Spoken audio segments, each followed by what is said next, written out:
सभी को मेरा नमस्कार। मैं सुमन शर्मा, असिस्टेंट प्रोफेसर हिंदी, राजकीय महाविद्यालय शिवानी भिवानी, हरियाणा से नई कविता की ये सीरीज चल रही है। यह वीडियो सभी के लिए महत्वपूर्ण है, चाहे कोई विद्यार्थी यूजीसी एनटीए नेट की तैयारी कर रहा है, जेआरएफ की तैयारी कर रहा है, केवीएस, टीजीटी, पीजीटी, जहाँ भी हिंदी साहित्य आता है सभी के लिए लाभदायक है।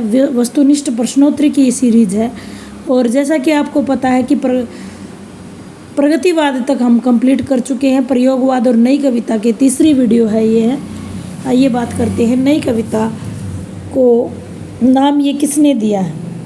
देखिए, बहुत लोग कंफ्यूज होंगे कि नई कविता तो पत्रिका है जगदीश चतुर्वेदी की, लेकिन सही आंसर रहेगा आज्ञा जी। यही चीज़ हमने देखनी है।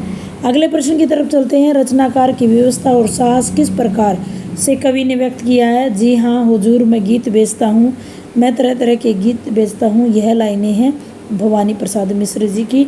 अगले प्रश्न की तरफ चलते हैं। महानगरीय संतरास का यथार्थ चित्रण करते हुए कवि लिखता है कि कल के लिए हमें आज का वादा है।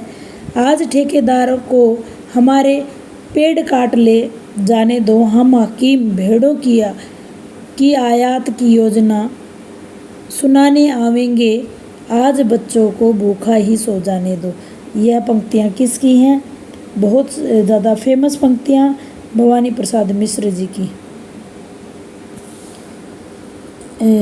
45 का हमारा आज्ञा जी की। भवानी प्रसाद मिश्र पहले गीत बेचता हूँ वाली पंक्तियाँ हैं और ये आज्ञा जी की हैं। बुक की बात करें तो हिंदी भाषा और साहित्य का वस्तुनिष्ठ इतिहास है। प्रभात प्रकाशन, सुमिता कुकरेती और हेमंत कुकरेती की बहुत ही अच्छी बुक है। ऐसी कोटेशन आपको किसी अन्य बुक में मुश्किल से ही देखने को मिलेंगी। वर्ग भेद और वर्ग संघर्ष का चित्रण करने वाली कविता। नई कविता और कवियों का युगम आपने बताना है, सही कौन सा रहेगा। तो सही आंसर रहेगा इसका नागार्जुन। पहले मैं सन्नाटा बुनता हूँ। वर्ग संघर्ष का सहकर्मक चित्र प्रस्तुत करने वाली मुक्तिबोध जी की पंक्तियाँ।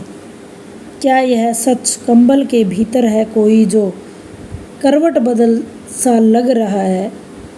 आंदोलन नहीं नहीं मेरी आंखों का भ्रम है। यह पंक्तियाँ कौन सी कविता की हैं? चारों ही जो कविताएं हैं वो मुक्तिबोध जी की हैं। तो सही आंसर है लकड़ी का रावण। अगले प्रश्न की तरफ चलते हैं। आम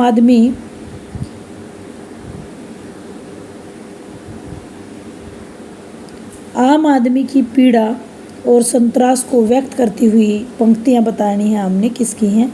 हम सब बोने हैं मन से, मस्तिष्क से भी, भावना से, चेतना से भी, बुद्धि से, विवेक से भी, क्योंकि हम जन हैं, साधारण हैं।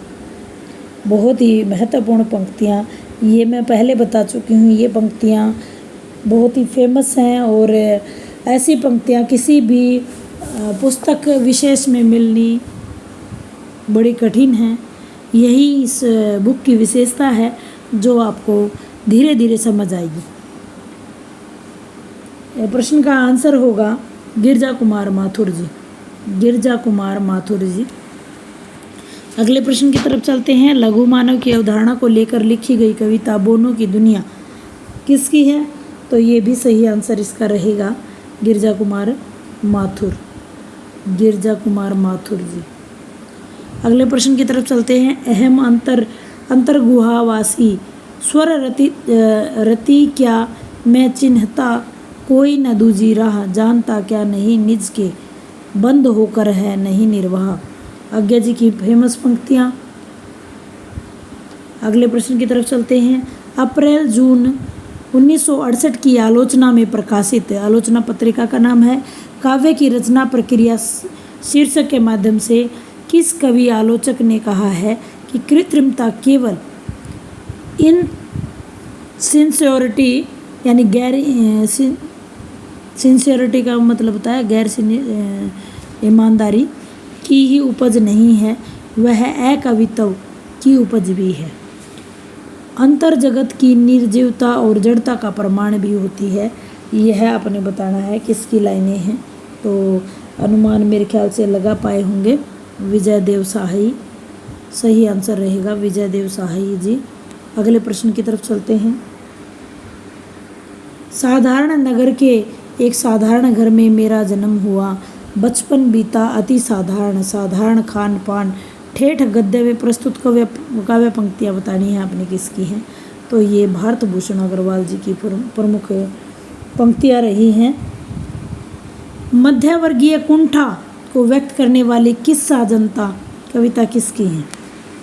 किस्सा जनता कविता आपने बतानी है तो धूमिल जी की है, सुदामा पांडे धूमिल, सुदामा पांडे धूमिल जी।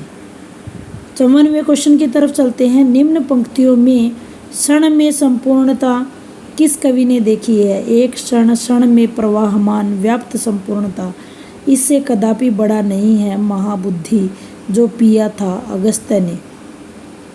यह आंसर बताना है आपने, आज्ञा जी की है ये पंक्तियाँ आज्ञा जी की। किस कवि ने प्रेम पर व्यंग्य किया है? और प्रेम एक थका मांदा पक्षी जो सांझ गिरती देखकर आकांक्षा से भी भरता है और साहस संचित करके लड़ता भी जा रहा, निराशा और कुंठा से धैर्यपूर्ण लड़ता हुआ, किंतु विश्वास से कुछ नीचे आज के प्रेम का सर्वोत्तम संभव रूप यही है। यानी आज के प्रेम को व्यक्त करती हुई पंक्तियां हैं, ये बतानी है किसकी हैं? ये भी आज्ञा जी की पंक्तियां हैं। अगर आप आज्ञा जी के बारे में जानना चाहते हैं तो शेखर एक जीवनी 2 पार्ट हैं, पढ़िएगा, आपको आज के मानव की छटपटाहट दिखाई देगी। किस तरह हम कंफ्यूज होते हैं छोटी छोटी चीज़ों पे, वो आपको अनुभव लगेगा कि सच में मेरे ही जीवन की बातों को लिखा हुआ है। अंतर्द्वंद इतने उसमें हैं, आपको पढ़ के मज़ा आ जाएगा। मध्यवर्गीय मन की छटपटाहट को व्यक्त करती निम्नलिखित पंक्तियाँ किसकी हैं? ये ठंडे चूल्हे, बर्फीले पीले बर्तन, सह से पीड़ित घायल, पायल से सिल लोटे, अध जले तवे, काले कुरूप नंगे चिपटे, ओंधे अंबर खाई सी गहरी कढ़ाइयाँ की खन खन। बताना है मध्यवर्गीय मन की छटपटाहट उन्होंने व्यक्त की है। सही आंसर आप बता पाएंगे भारत भूषण अग्रवाल जी, भारत भूषण अग्रवाल जी। अगले प्रश्न की तरफ चलते हैं। ये पंक्तियाँ किस सप्तक परंपरा के कवि की हैं? आज के युग में दबाव की अभिव्यंजना का मार्ग उसे नहीं दिखता, क्योंकि आज उसकी अनुभूति तीव्रतर है, जो वर्जनाएँ भी कठोरतर है। इसका परिणाम यह हुआ कि मानवीय इच्छाओं के दमन और विधि निषेध से बंधे सामाजिक जो रिवाजें हैं, उसके कारण यह कवि कामनाओं और वर्जनाओं के संघर्ष में उलझे हैं। ये अपने आंसर बताना है इसका, आज्ञा जी हैं। इससे क्रांतिकारी विचार उन्हीं के हो सकते हैं। अगले प्रश्न की तरफ चलते हैं। कौन सा समकालीन कवि आपने बताना है? उनके आगे थाली आती, कुल रोटी 3, खाने में पहले मुँहे दूबर, पेट भर पानी पीता और लज जाता। कुल रोटी 3, पहले उसे थाली खाती फिर वो रोटी खाता। बताना है आपने ये पंक्तियाँ किस कवि की हैं? तो ये सुदामा पांडे धूमिल जी की महत्वपूर्ण पंक्तियाँ हैं। अगले प्रश्न की तरफ चलते हैं। मेरे ख्याल से 60 प्रश्न ही इसमें करेंगे। नेक्स्ट वीडियो में हमारा यह पोर्शन कंप्लीट हो जाएगा, क्योंकि बहुत ही लंबा वीडियो बनने के लिए आपके लिए भी उबाऊ है और मेरे लिए भी थोड़ी मुश्किल है। निम्न पंक्तियों में प्रेम का अत्यंद्रिय चित्रण किया गया है। आह मेरा श्वास, उत्तप्त धमनियों में उमड़ती हुई लहू की धार, प्यार है अभिशप्त, तुम कहाँ हो नारी। यह प्रश्न आपने बताना है, सही आंसर आपने बताना है। तो ये भी आज्ञा जी की पंक्तियाँ हैं। अगले प्रश्न की तरफ चलते हैं। 60वां प्रश्न जो हमारा है, आज मुख्य पंक्तियाँ बतानी है हमने। आज मुख्य मेहमान तुम, रात के फ्लोर शो में एक बार, बस एक बार अपने तन की छाप छोड़ जाओ मुझ पर। ये पंक्तियाँ आपने बतानी है, सर्वेश्वर दयाल सक्सेना की हैं, सर्वेश्वर दयाल सक्सेना जी। अगले वीडियो में पुनः मिलते हैं। धन्यवाद।